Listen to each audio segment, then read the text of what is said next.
the headlines the next day, it was very much completely my fault. It was all on me.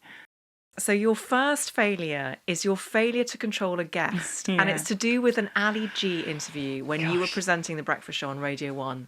Tell us the story. So the year was 2002. And which is over 20 years ago now, which seems completely unhinged. I know. But, okay. It's so crazy. And I was so young. I mean, so I do the math and I'm like 27. But I feel when I look back at that time, and particularly that day, I feel like I was so young and I was definitely really unprepared. And actually mistakes were made.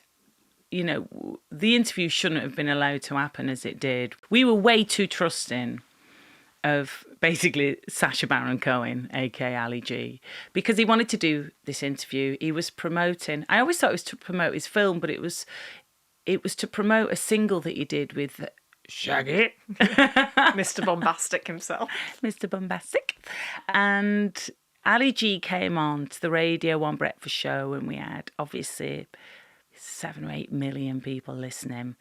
And the whole vibe with the Radio 1 breakfast show back then was kind of chaotic and wild and fun and loose. And, you know, we wanted to make people laugh first thing in the morning. And that sort of element of chaos, you know, was kind of all part of the energy.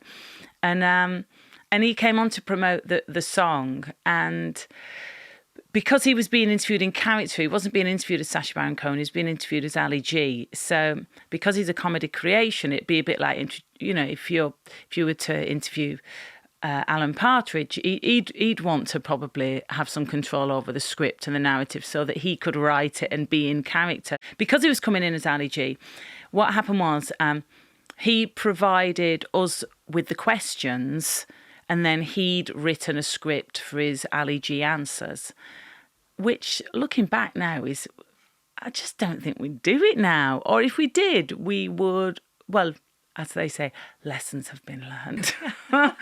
And now it would probably be a pre-record if it was with a character who was trying to get as much publicity, who was a controversial character already and was trying to get as much publicity as possible. So anyway, Ali G comes in, you know, and he's got all the yellow and he's got the tash and the, you know, all that stuff. And we do the interview and my questions are really quite simple. And his answers are kind of near the knuckle and a little bit racy and a bit cheeky, but it wasn't that outrageous for breakfast. It was fine.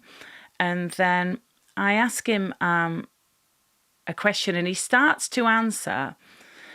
And what he does is he pretends the conceit is that he doesn't want to swear live on the BBC. So he spells out a swear word instead.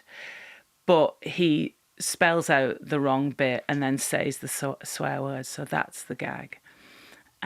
So he says, he spells out the word mother, M-O-T-H-E-R, and then says, clear as a bell, fucker. And at that point, like, just the world stops spinning for a second. It's just like, no, like, and I can't believe he said it. And I look to my producers, and they just look shell-shocked and kind of giggle nervously.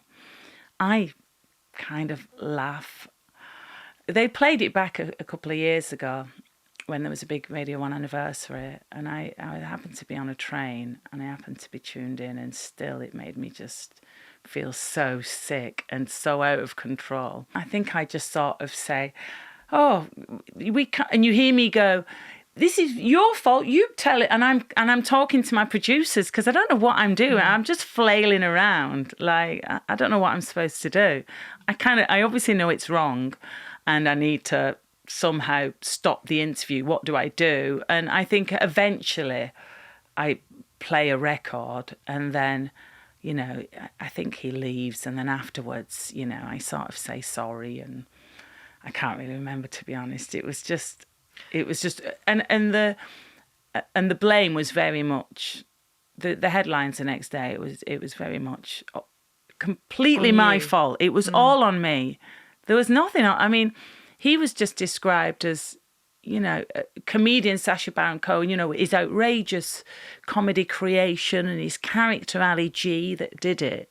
There was no sort of shame put on him for stitching me up, essentially. He really stitched me up. And I don't know Sacha at all. And, I'm sure he did it because he wanted publicity, and it really, really worked. But it really did me in. And when I left the studio, because at the time I was married to a DJ, and we were really into clubbing and stuff. And I had on a T-shirt that just said "Dirty, Dirty House Music" on the T-shirt, because it was just any other normal day, you go in whatever. The next day, the Paps had been waiting outside when I'd got out after the show, and they'd cropped the picture so it just said "Dirty, Dirty" on my T-shirt. Dirty, dirty girl.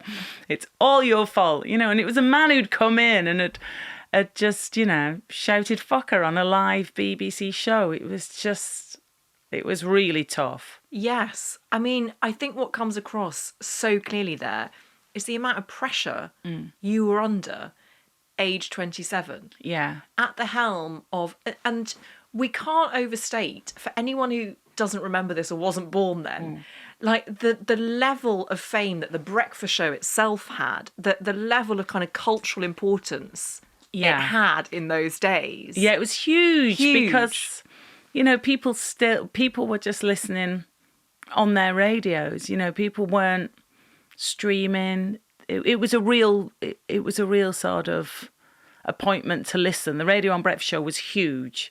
And I mean, it's still big. Any breakfast show is big. It's always the shop window to any station. But back then it really was. And he was a huge character and a big guest for us to have. And at the time, I didn't feel too young to be handling it. But looking back, it never should have been allowed.